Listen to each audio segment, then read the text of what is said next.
esta foto aqui é do Jung, o nosso Jung, que nós conhecemos e associamos tanto à ideia de inconsciente coletivo, que trabalha com mitos, com arquétipos.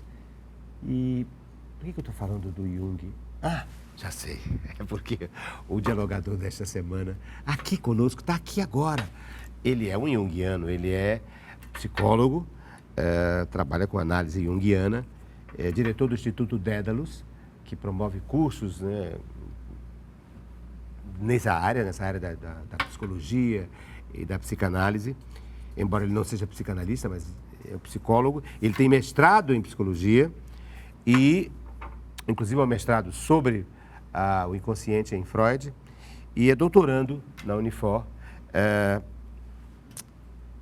Portanto, ele está fazendo doutorado na sua pós-graduação. Eu me refiro, portanto, ao dialogador de hoje, junguiano, é ele, o professor Heráclito Pinheiro. Está aqui ele. Prazer estar aqui, Ricardo. Sou seu fã. Eita, que bonito, Heráclito Pinheiro. E eu, fã de Freud e deste rapaz aqui, deste senhor aqui, chamado Jung. Eu acho que o inconsciente, quer dizer, não é inconsciente, o senso comum tem um certo sentido, uma certa ideia do que seja uma psicanálise. Mas e uma análise junguiana me parece menos recorrente na mentalidade corrente, né? Menos recorrente no pensamento do senso comum. E eu queria, então, podiam começar por aí, com este objeto, a foto do nosso Jung? Claro. É muito mitologizado o momento do encontro dos dois, né? Freud e Jung. De Freud e Jung, né? Que se encontraram. Quando Jung se encontrou com Freud, Freud já havia lido o trabalho dele sobre associação de palavras, e o Jung, a pedido do diretor do hospital em que ele era o segundo em comando, o Burgotlis, havia lido a interpretação dos sonhos, porque era uma possibilidade a mais de tratamento terapêutico, né? Porque a gente está falando do começo do século XX, em que não havia psicofármacos, né? Só vai surgir na década de 50, e não havia muitas possibilidades de tratamento, além da hipnose, além de alguns outros formas de tratar. A psicoterapia, na época, era a hipnose. Então, quando surge a psicanálise, né, desperta esse interesse, e os dois se aproximam durante certo tempo. Em 1913 se separam, né? Com a publicação do Símbolos da Transformação por parte do Jung, porque ele vai colocar uma ideia, né, de que a sexualidade não é o grande motor do psiquismo, não é a ideia que explica todo o psiquismo, e vai começar a se interessar justamente pelo que você falou no começo, né? Em mitologia, em alquimia, em né? transculturalidade, Transculturalidade, né? Um dos objetos que eu trouxe, né? Esse livro chamado Psicologia e Alquimia. Uhum. É um livro do Jung, Psicologia e Alquimia. Isso. Sim, mas continue esse raciocínio para a gente entender quem é esse Jung e como se dá a análise junguiana. A análise junguiana, a psicologia dele se chamava psicologia complexa. E a parte da psicologia complexa, porque é uma psicologia das complexidades, que trata do aspecto analítico, ele chamava de psicologia analítica.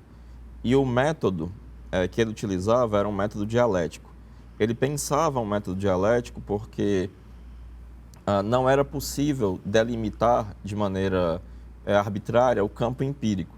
E quando você está conversando com alguém, por exemplo, eu não sei quem é o Ricardo Guilherme.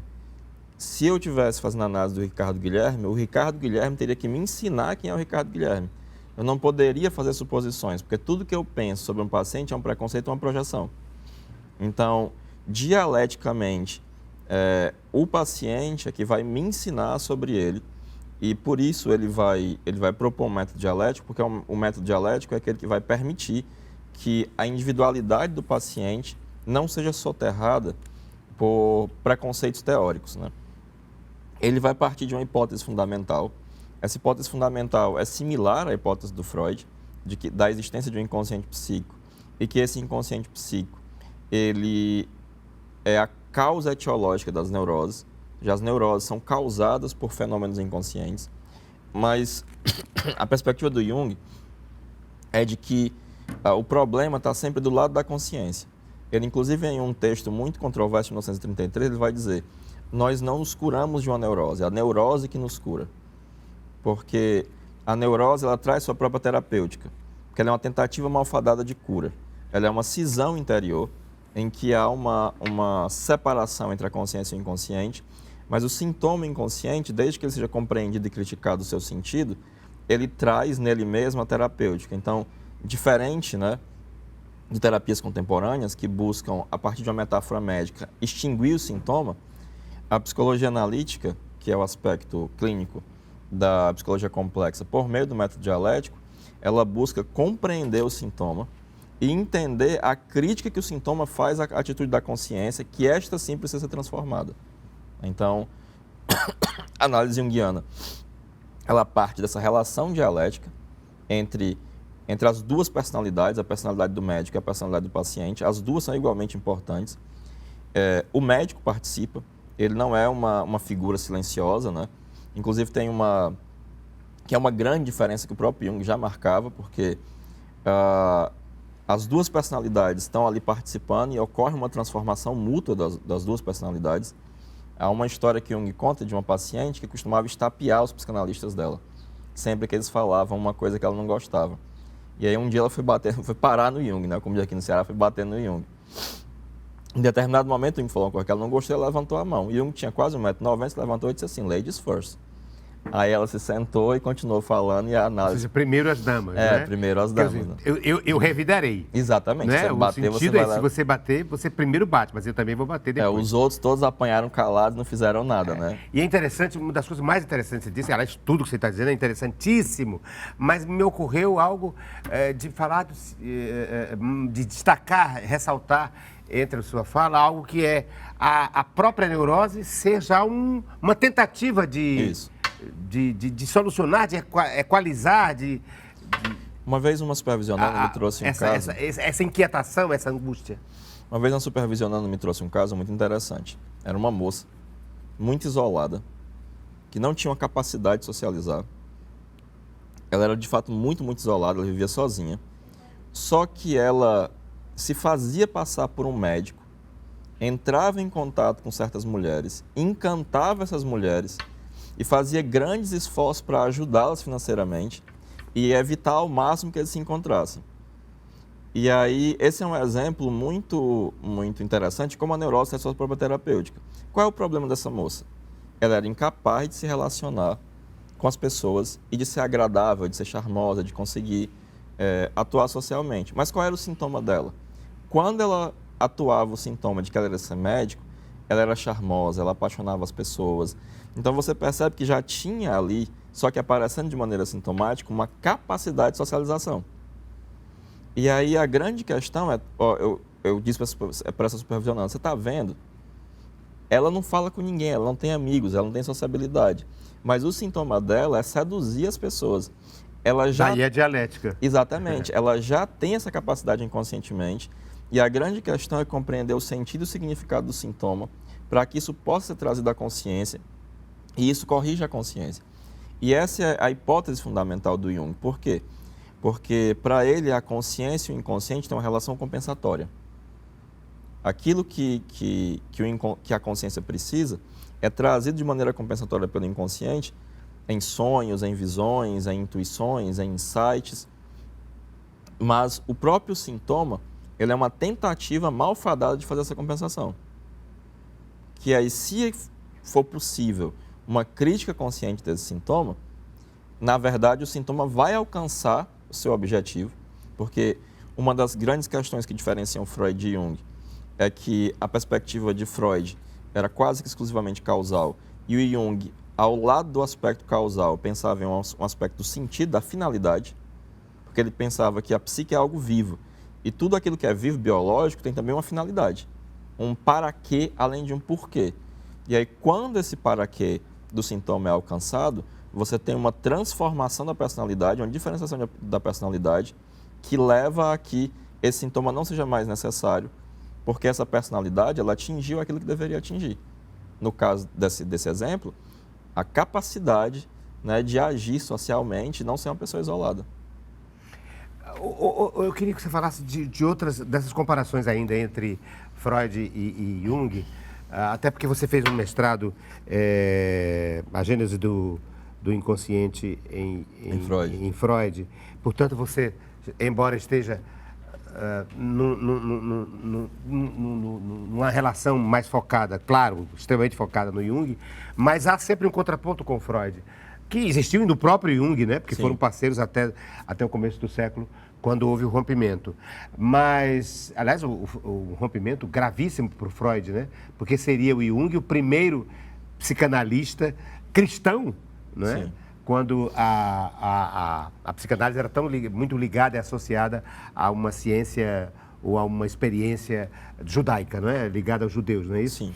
Mas o que eu queria que você falasse era dessas duas imagens que também estão no nosso senso comum, de que o Freud trabalha com o consciente pessoal e que o Jung trabalha com o consciente coletivo, o inconsciente coletivo. Na verdade, o Jung ele vai pensar 4 instâncias. Uma consciência pessoal, uma consciência coletiva, que é algo que ele vai tirar da escola francesa de sociologia, do Durkheim, a noção de uma consciência coletiva, só que ele psicologiza isso, um inconsciente pessoal e um inconsciente coletivo. O que é essa noção de inconsciente coletivo, que às vezes é tão difícil para as pessoas compreenderem?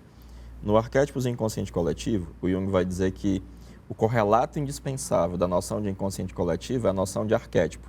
Ou seja, existe uma predisposição humana geral, independente de tempo e lugar, para que a fantasia humana se manifeste de maneira tipicamente humana.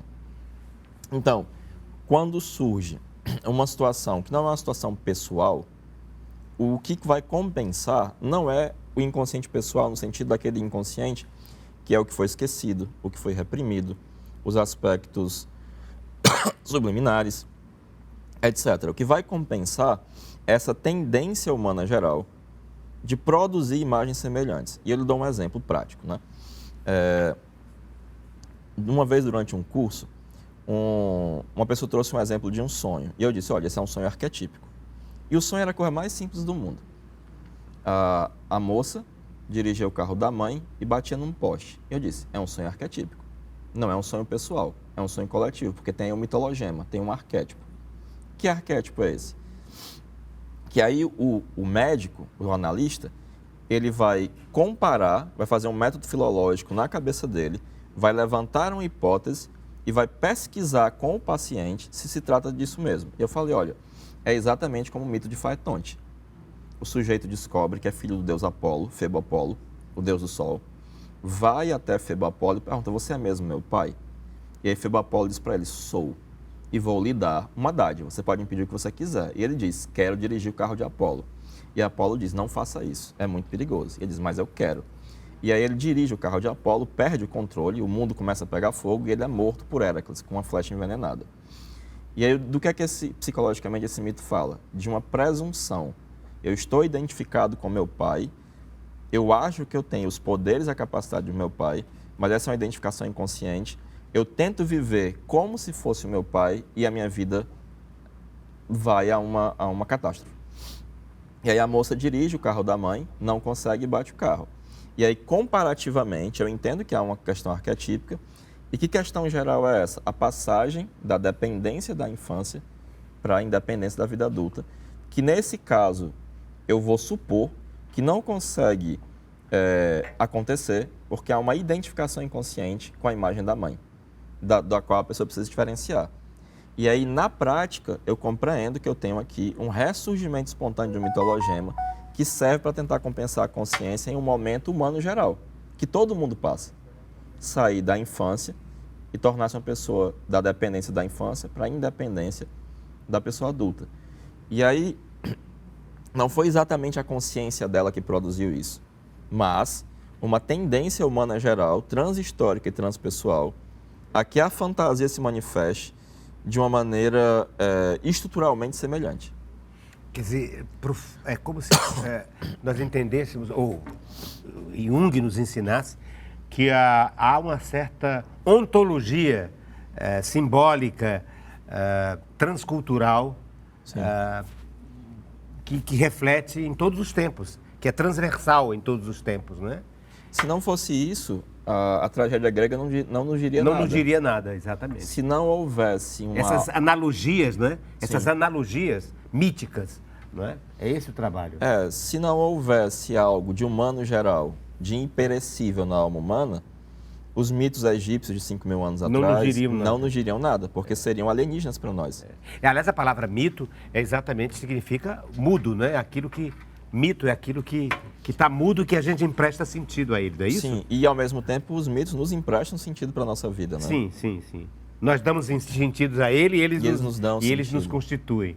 Que lindo, mas eu estou vendo que você nos trouxe uma espécie de caixa de Pandora. Imagina o que vai sair daí. Você, ao invés de colocar os objetos todos aqui na mesa, é a primeira vez que o convidado diz, não, eu quero colocar aqui o meu baú, digamos assim, a minha bolsa, e daí ir tirando objetos. E o primeiro objeto que ele me tira, o professor Heráclito Pinheiro, É uma bolsa. psicólogo junguiano, é uma bolsa, mas é um Sapinho. sápio, é um sapo. Olha eu como é que chama? No ato falho. No ato falho. Ao invés do sapo, eu disse sápio. Quer dizer, aquilo que traz o conhecimento, que sabe do conhecimento, que tem a sapiência, não é? E é o sapo que vai trazer a consciência e vai nos trazer a consciência, algum conteúdo e algum saber. Eu vou abrir Tem umas moedinhas. e tem dinheiro, tem moedinha. Tem moedinha. E ele vai ter que explicar por que ele nos trouxe esse sapo que abre a boca e dentro dele tem dinheiro. Esse sapinho, ele é um objeto de um anime chamado Naruto. Ele é a bolsinha de dinheiro do Naruto, porque ele é um ninja dos sapos. E que tem tudo a ver com você. Sim. Porque eu sei que você está fazendo uma tese no doutorado na Unifor, você que tem mestrado pela UFC, sobre Freud, você está fazendo um doutorado que tem tudo, sobre anime, não é? Exatamente. É sobre os desenhos, sobre animação japonesa, da cultura japonesa. E o primeiro Por que livro que eu esse publiquei tema? foi um estudo de mitologia comparada sobre o Naruto, em que eu pego os elementos mitológicos que aparecem no Naruto e eu explico o que é que está aparecendo ali. Meu primeiro livro publicado foi sobre isso. Você então faz, digamos, imagino eu, na sua tese, que não está pronta ainda, mas está em processo, mas eu já estou aqui imaginando o que será, pelo que eu conheço de você, Heráclito, é que você deve estar fazendo uma análise daquela tipologia vinda do anime com uma mitologia atemporal ou algumas vezes temporal, mas que tem ligações, fazendo analogias, comparações, é isso? Sim. No caso, na minha tese, eu estou estudando animes Isekai, em que o protagonista vai para um outro mundo. E isso também é um tema arquetípico, né? Você tem vários mitos em que o protagonista vai para outro mundo. Você pode pensar, por exemplo, no Peter Pan, que leva a Wendy e os meninos para a Terra do Nunca, ou seja, para uma terra que não existe. Ou a menina, como é dela? A Alice, a Alice, né? A Alice no País das Maravilhas. E depois que mergulha e vai para outro mundo. Exatamente. Então você tem vários mitos, né, em que há a própria noção de que após a morte sua alma vai transmigrar para um outro local, também é um mitologema, ou seja, também é um arquétipo. Mitologema. E esses animes, né, eles apresentam essa característica arquetípica. E eu estou estudando em relação a um arquétipo específico, né, que é o arquétipo da criança divina. E a identificação com a criança divina leva a uma neurose, que é a neurose do puer eternus, né, que é uma incapacidade do adulto de escapar da infância. Peter Pan puro, né? Peter Pan puro, exatamente. Peter Pan puro. Mas é bonito porque, veja, tem a ver com outro entendimento de que as culturas, há uma ontologia mítica, quer dizer, as culturas apenas mudam a feição desse mito, dão outros nomes, dão outras situações, mas o mitologema é exatamente essa permanência, que é essa raiz da qual nascem, digamos, os derivados em cada cultura. Estou me lembrando, por exemplo, aqui de Hermes e Exu, Exato. por exemplo. Né? Hermes como comunicador, aquele que sai, que transita, que vai pelas vias, e Exu também que vai. Então, é como se nós tivéssemos uma ontologia, que são exatamente os mitologemas, e que se repetem, que nos refletem, que são atemporais e transhistóricas. O Jung citava, e o Campbell gostava de citar também, um autor anterior ao Jung, chamado Adolf Bastian, para quem a cátedra de antropologia na Faculdade de Berlim foi criada, que era médico, filólogo, viajante, antropólogo, e ao comparar várias culturas que ele visitou, ele supôs a existência de dois tipos de pensamento, um elementar Gedanke e um Volksgedanke, um pensamento elementar e um pensamento folclórico. Então ele dizia, por exemplo, todas as culturas têm noção de um grande mal devorador, mas aí na Alemanha é um lobo, entre os maores é um tubarão. Vai mudar o elemento que está relacionado ao ambiente, está relacionado à história, mas a ideia fundamental de um mal devorador persiste. E aí os arquétipos estariam na esfera desse pensamento elementar. Enquanto essa modificação, ela vai depender da cultura. Porque o Jung também não pensava uma coisa essencialista. Os símbolos, eles também estão sujeitos ao tempo, eles precisam se modificar. Tanto é que tem uma carta muito interessante que ele diz: as religiões começam com uma grande desorientação coletiva, porque aqueles antigos símbolos perderam o sentido. E aí o místico ou o religioso, diante dessa grande desorientação coletiva, vai mergulhar no próprio inconsciente e vai trazer dali uma resposta para essa desorientação coletiva. E ela vai responder a essa necessidade. Porque não é uma coisa simplesmente individual, é feita individualmente, mas responde a todos. Assim como quando você escreve uma peça, ela não emociona só você, ela emociona as pessoas que assistem a peça. Porque ela não fala só do Ricardo Guilherme. Porque o Ricardo Guilherme é o Ricardo Guilherme, ao mesmo tempo que é alguém atravessado pelas grandes questões humanas. Uhum. E no sentido aí que você se refere, das religiões, a partir das chamadas jihadis, as guerras religiosas, Sim. é exatamente a substituição, elas pressupõem e têm como objetivo exatamente a substituição de um símbolo em relação a outro, né? Sim. A caducar um símbolo de forma, inclusive, impositiva, né? Arbitrária, para colocar outro. Estou me lembrando aqui, por exemplo, de como a religião cristã, por exemplo, se dialogou com o paganismo, né? com as religiões pagãs, para poder se firmar, não é? Sim. Com negações e com associações, com incorporações, mas é um processo de simbologia em relação a um outro. Mas além do sapo, o que você tira daí? E porque eu quero saber por que você escolheu o sapo. Por causa exatamente. do Naruto, né? Por causa do Naruto. Exatamente. Pois mas ele está com dinheiro? Ele está com dinheiro também? Tá também. Está com dinheiro também? É a bolsinha de dinheiro dele. Mas por que você trouxe, hein? Eu quero saber por quê. Hein? Tem alguma coisa específica? Porque entre tantos outros personagens me traz exatamente o sapo. É porque eu sempre quis ter essa bolsinha do Naruto. E por que esse fascínio por esse personagem? O Naruto ele é um shounen típico, né? Em que eu fiz uma pesquisa sobre o shounen, né? E eu percebi que os shounen, eles tratam psicologicamente sobre masculinidade. Eles inclusive são voltados para jovens de 15 anos, né? Porque o Jung, em um texto muito interessante chamado A Mulher na Europa, ele vai definir psicologicamente a masculinidade, que não é igual a homem, né? Masculino em termos psicológicos, não é a mesma coisa que homem, como saber o que se quer e fazer o que é preciso para consegui-lo.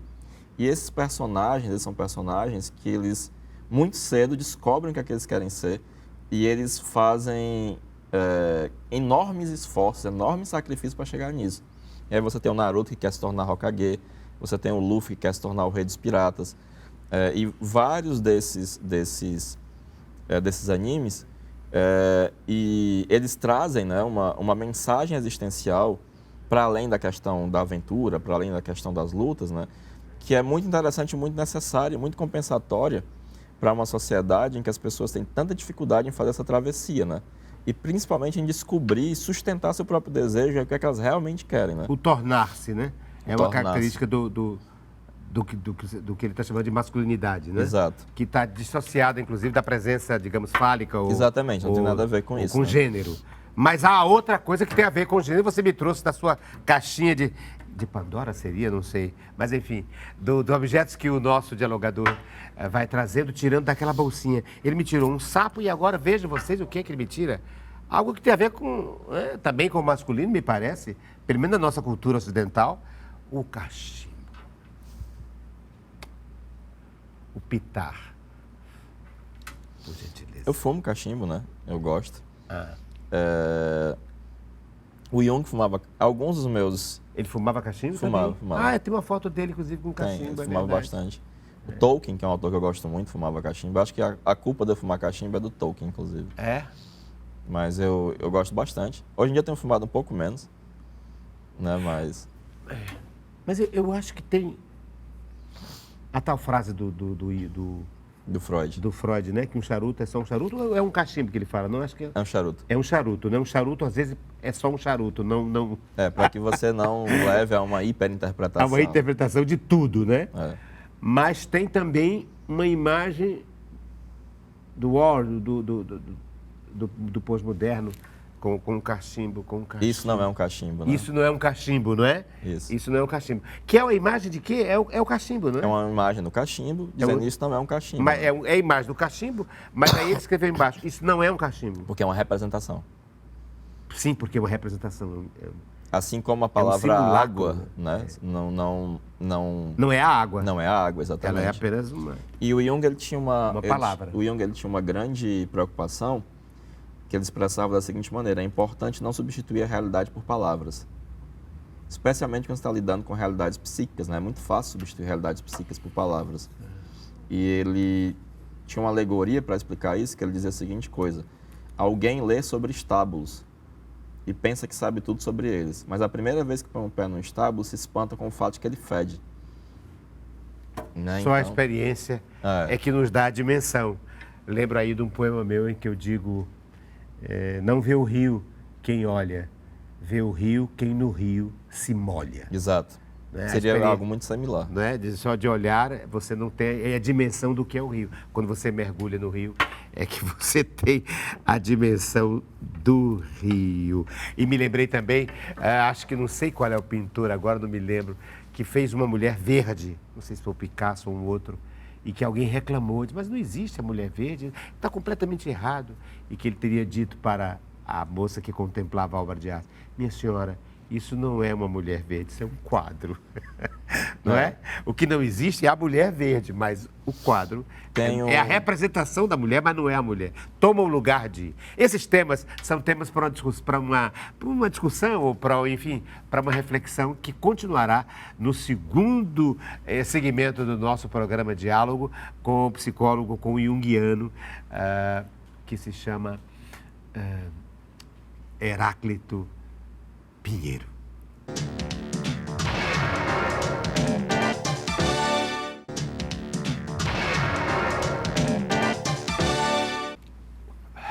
Um cachimbo. Aí aqui uma foto de quem fuma cachimbo. E vocês sabem quem é? Jung, fumando um cachimbo. E o nosso delagador de hoje também fuma cachimbo e é junguiano. Eu me refiro a Heráclito Pinheiro, diretor do Instituto, um dos diretores do Instituto Dédalus, de formação e de cursos de psicanálise e psicologia. E é mestre em psicologia pela Universidade Federal do Ceará, está fazendo doutorado na Unifor. E me trouxe a foto do Jung, me trouxe o livro do Jung, o cachimbo, enfim, é com ele que nós vamos continuar o programa Diálogo. E ele vai trazendo os objetos a partir de uma bolsinha, como se fosse assim uma caixa de Pandora. Ele vai abrindo durante o programa e mostrando, já me mostrou, tudo isso aqui saiu de dentro da caixa dele. Isso é uma coisa bem inusitada. E agora? Que é só uma coisa aleatória que eu faço. Opa! Cadeado. Aí abre o que tem na... Hein? Abre essa coisinha. E aqui, um estojo, eu abro e tem o quê? Coisas para abrir cadeado. Coisas para abrir cadeado? Quer ver? Como é isso? Peraí, não estou entendendo mais nada. Pinheiro, me conte isso. Heráclito. Me dá aí o cadeado. Ai! O cadeado, tá caindo tudo aqui. Mas, enfim, são objetos. Deixa eu colocar o sapinho aqui. Mais um objeto. E uma estrutura para abrir o cadeado sem a chave, é isso? Exatamente. Como se fosse uma chave de fenda? Isso. É uma mini chave de fenda? Não, é uma... Como é o nome disso? Boa pergunta, eu não sei o nome, mas... Ah, Pensei que já tinha aberto. é um instrumento É só uma coisa aleatória que eu gosto de fazer. por intermédio do... O que? Abrir... Abrir cadeado. Vamos ter que marcar uma Aqui, ó. psicanálise desse rapaz, não vai ter? A coisa aleatória, a brincadeira dele é abrir cadeados sem usar a chave. Eu acho divertido. Por uma artimanha... Olha aí, já abriu. Explique-se, por gentileza. Agora eu vou colocar aqui, ao invés da mesa, eu vou colocar o divã Não. para que ele Não. fale. Hein? Não é pra falar de coisas, né? Eu acho legal. E qualquer pessoa, eu que sou inábil nessas coisas, conseguiria é fácil. fazer? Fecha aí, vê se eu sei fazer. Você coloca isso Mas aqui. eu queria que você falasse essa coisa inusitada. Como é que a pessoa... O divertimento dele é abrir cadeados. É muito significativo isso, não? Ainda mais de um psicólogo Não é? que vai abrir... Se ainda fosse vai um abrir as larápio. almas, abrir o cérebro, abrir os pensamentos, abrir os símbolos que estão lá trancados. E é sem a chave, hein? Porque, veja, é uma transgressão, hein? É uma transgressão, porque o normal seria abrir com a chave, que é feito para isso. Mas você gosta não de usar a chave, mas de usar um outro mecanismo, Um artifício. para abrir. Vamos ver se eu sei fazer. Não, porque tem que primeiro colocar isso aqui, ó. Que é pra ele ficar na tensão, como se fosse a chave. E aí depois você abre. Eu boto, mas em qualquer posição? Pra lá. Para lá? Isso. Ah. E aí você pressiona. Isso. Pra cá. Isso. Assim, ó. Aí eu girando. trago para cá? Isso. Pro outro lado. Pra cá. Mas tá preso. Isso, aí ele vai tensionar, aí quando você coloca pra dentro, ele abre. Deixa eu mostrar de novo. E aí eu uso essa aqui? Isso, mas tem que ser ao mesmo tempo. Ao mesmo tempo eu não sei fazer. Mas eu quero, mais do que demonstrar como é que você faz, eu quero que você analise isso que você faz. Eu sou uma pessoa muito intuitiva, né? E a intuição, ela é muito desligada das coisas materiais. E lidar com coisas concretas, de uma maneira lúdica, me ajuda a não ficar tão preso, né, no mundo das imagens, da intuição. E aí eu faço algumas dessas coisas para poder me conectar com a realidade. Mas você não acha que é simbólico? Né? Porque, enfim, em certo Porque você podia descambar para outro tipo de atividade que lhe trouxesse para algo menos intelectual, menos em conexão com as imagens que devem povoar a sua mente. No entanto, você escolheu exatamente essa, da transgressão de algo que está fechado e você consegue abrir. Pois é, acho interessante, acho uma habilidade interessante, pode ser útil eventualmente. Vou chamar o Freud aqui. E o Jung, por gentileza, Jung, fale com esse rapaz, converse com ele. Não, eu queria que você falasse, eu queria que você analisasse, fizesse uma espécie de autoanálise, né? Eu acho que desse gesto. em certo sentido, né, quando a gente está lidando com questões que são distantes da nossa personalidade, entra uma coisa lúdica, né? E eu acho que tem um pouco disso, né? Imaginar que eu posso abrir um cadeado sem ninguém estar sabendo é uma coisa que eu acho interessante. Porque é uma transgressão mesmo. É né? uma transgressão. Você não está usando a chave. Não, exato. Você chega lá, é um mecanismo, é um gato que eles chamam. A gente não tem a chave para a personalidade da como é que pessoa. chama? Né? Na gíria, né? Fez ali um... Como é que eles chamam? Aqueles caras que vão para ignição direta, como é que chama? Ligação direta. Ligação direta. Aqui você faz uma espécie de ligação direta também. Exato. É uma transgressão. O seu divertimento, o seu prazer... Uma pequena transgressão. Uma pequena transgressão. Abrir. Mas aí você pode você pode transitar por uma outra área. Talvez metaforicamente, né? Metaforicamente. A gente nunca... Abrir. Quando a gente entra em contato com o paciente, a gente nunca tem a chave. Você precisa encontrar outros caminhos, né? Você precisa ter alguma criatividade, alguma habilidade para, através do que ele diz, através do que ele manifesta, através do que ele sonha, através dos sintomas, né? Você encontrar um outro... A porta da frente nunca está aberta. E você usa os dois recursos na análise? Sim. Às vezes chave. Às vezes o paciente lhe entrega a chave. O paciente te entrega a chave? Às vezes. Sem saber.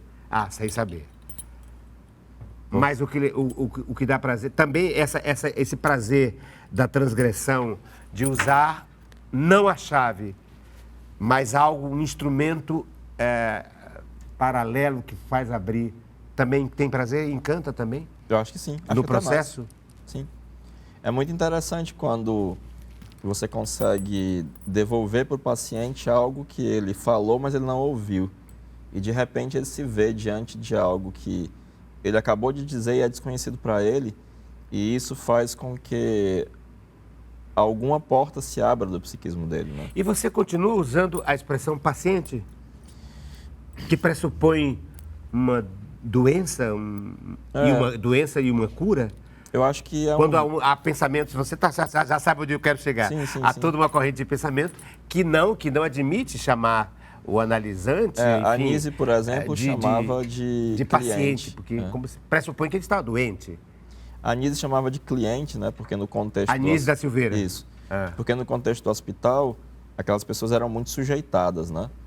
E aí, a noção de que eram clientes implicava uma relação completamente diferente do que aquela que as pessoas tratavam. Como o Jung usa o termo paciente, isso não era problemático no final do século XIX, né? Porque era uma relação médica, eu acabei me acostumando a falar Mas paciente. hoje não seria, digamos, politicamente correto. Não. Mas como eu sou marxista-leninista, né?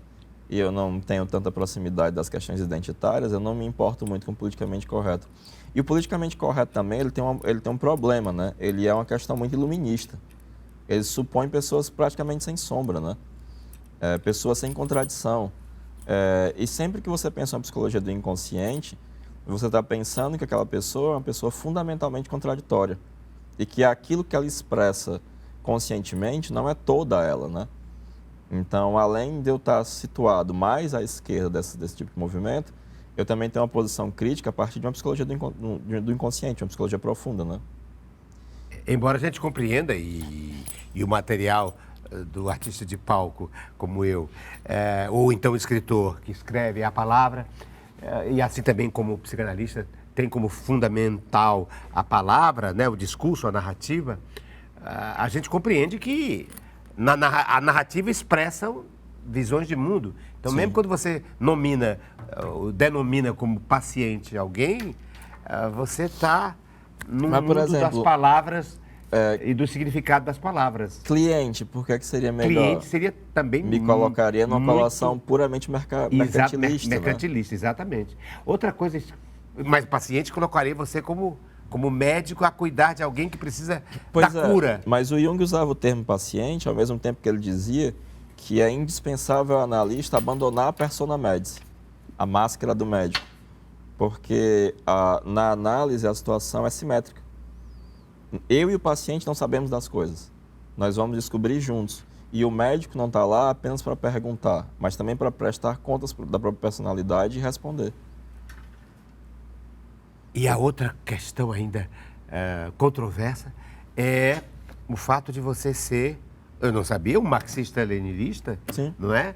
É um homem de esquerda e, ao mesmo tempo, se interessar. Olha o livro que ele me trouxe, Alquimia, Jung, Religiosidade, Transculturalidade, a História das Religiões. Sim. Não é interessante? E trabalhar com dialética, trazer a dialética hegeliana, digamos, não é?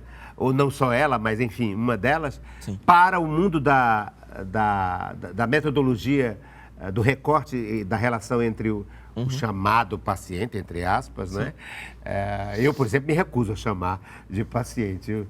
Eu acho mais recomendável o termo que o Lacan usou, de analisante. Analisando. De analisando.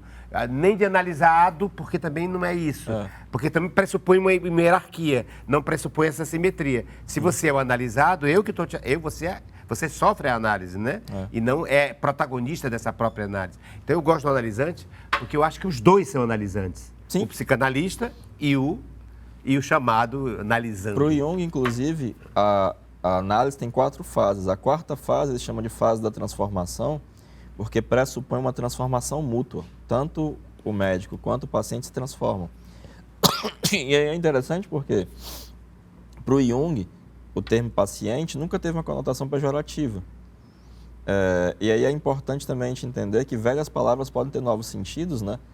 E velhas palavras podem ter outros sentidos, né? Porque para o Jung não era problemático, porque ele já partia do pressuposto de que o paciente não estava na posição de inferioridade, que ele não sabia tanto quanto o paciente e, além disso, ele se colocava numa posição de ignorância, né? De douta ignorância, de que ele não sabia, né?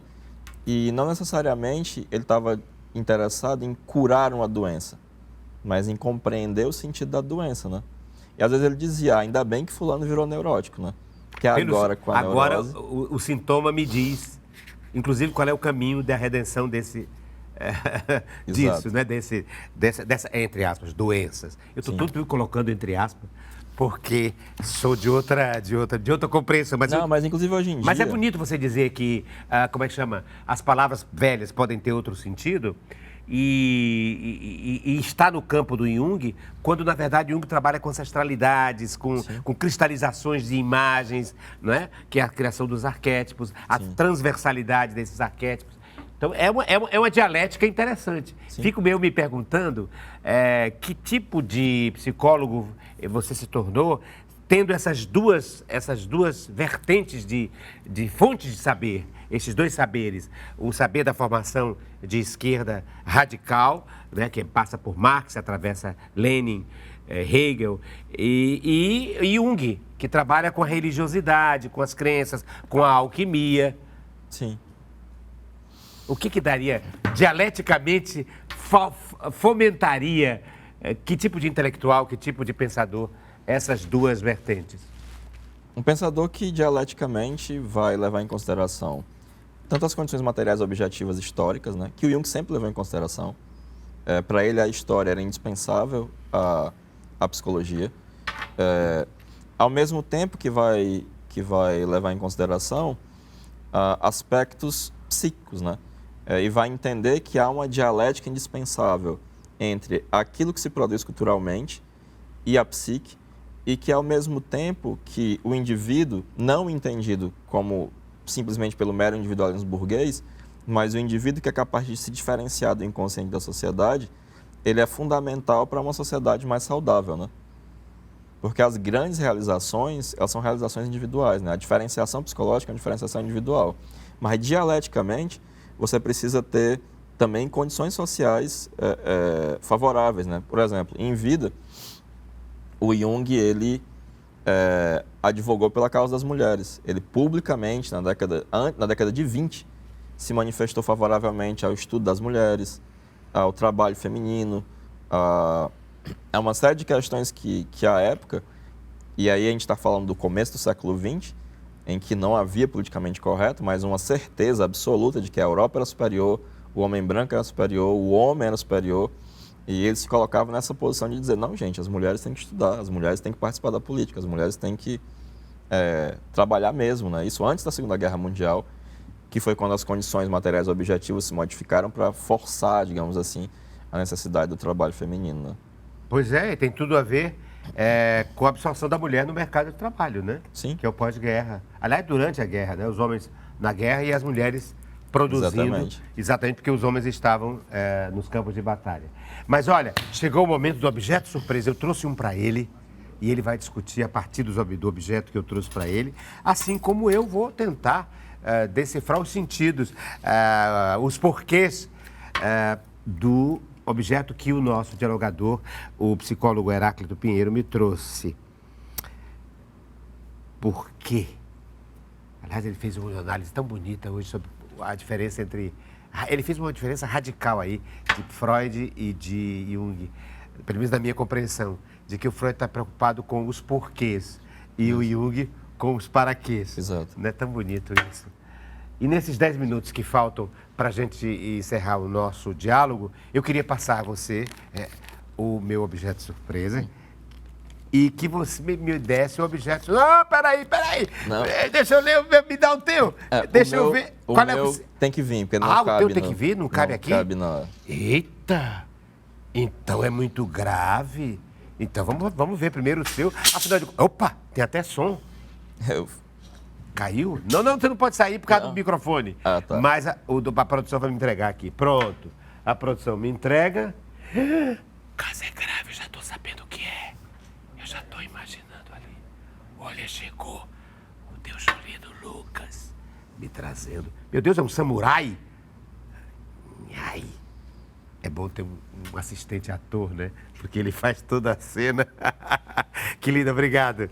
Olha que bonito. É um samurai, parece, porque ele me trouxe...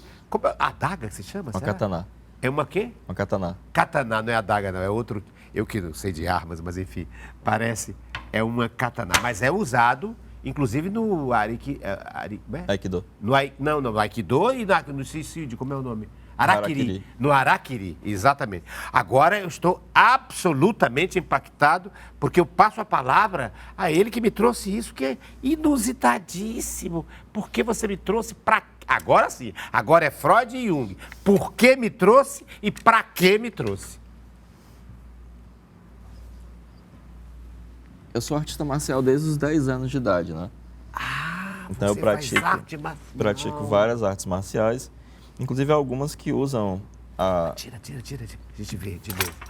Ai, meu Deus. Tô até com medo. A lâmina. Fala. E as artes marciais foram algo muito presente na minha vida, né? Isso trouxe muito da cultura oriental para mim. E isso foi algo que me incentivou a estudar psicologia analítica, né? Porque como eu sempre tive esse interesse das artes marciais para a cultura oriental, mais ou menos com 14 anos eu li o I Ching. Aliás, eu li o Tao Te Ching, do Lao Tzu. E eu não entendi nada, mas eu entendi que havia algo de muito profundo ali. E só depois de eu começar a estudar psicologia analítica é que eu comecei a entender o que estava escrito no Tao Te Ching.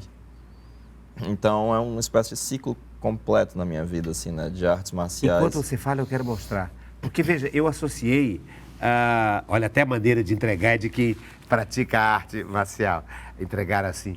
E eu associei a figura do Deusjolino aqui, do Deusjolino Lucas, a um samurai. Quando ele entrou, eu digo, é um samurai. Mas é a arma do samurai. Que é a arma do samurai. Sim. Que se chama? Katana. Katana. Essa é uma katana diferente porque ela é uma shirasaya. Ela é feita, ela tá aí da maneira que ela sai do espadeiro. Depois ela vai para um outro artesão e ela é montada. Mas eu particularmente prefiro ela assim porque ela é mais discreta. A Yakuza também usa muito essa espada porque ela é bem discreta. Então, por quê? Porque tem relação. Agora, o para quê? Tem relação com a sua vida, o porquê, claro. Tem relação com a Você minha desde vida, criança pratica arte marcial. Mas eu fico perguntando qual o sentido, Eu quero que você filosofe sobre isso. Por quê? Para quê fazer arte marcial, por exemplo? Sim.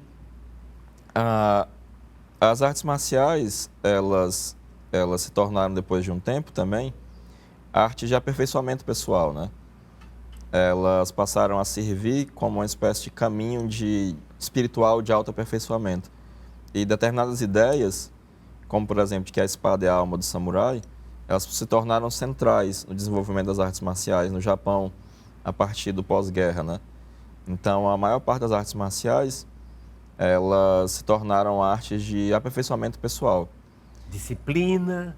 Isso, exatamente. De autoconhecimento, de forjar a sua própria alma, né? Concentração. O meu professor de Kung Fu costumava dizer que desde que se inventaram as armas de fogo, o Kung Fu passou a ser para a saúde, né? E o lema da minha escola de Kung Fu, Escola do Norte, diz que primeiro o aluno aprende filosofia e ética, depois ele aprende arte marcial. Então a arte marcial ela também serve para forjar o caráter, para forjar o espírito, né?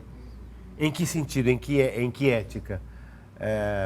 Para tornar o homem perfeito para esse Oriente, dessa corrente, seria o quê?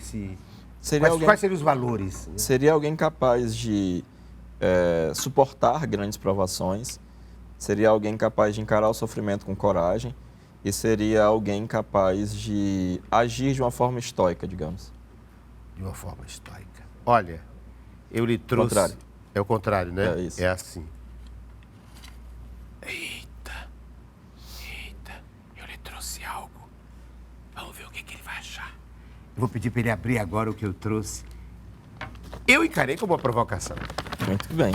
Eu adoro provocação. Uma provocação freudiana para um junguiano. Muito que bem. Eu trouxe camisinha, eu trouxe preservativo, portanto, o foco sexual freudiano para a palavra de um junguiano. Dá-me-la. Ah, que lindo, olha aqui. A crítica que o Jung vai fazer ao Freud é de que, como ele pensa que tudo é sexualidade, ele vai chamar isso de um certo pansexualismo, né? Mas o Jung vai dizer que ele faz jus à sexualidade, porque ele a coloca no devido lugar, né? Não como um pansexualismo, mas como um dos vários instintos possíveis humanos, né? E um instinto fundamental. O Jung concordava, por exemplo, que provavelmente 80% das neuroses tem uma questão sexual fundamental.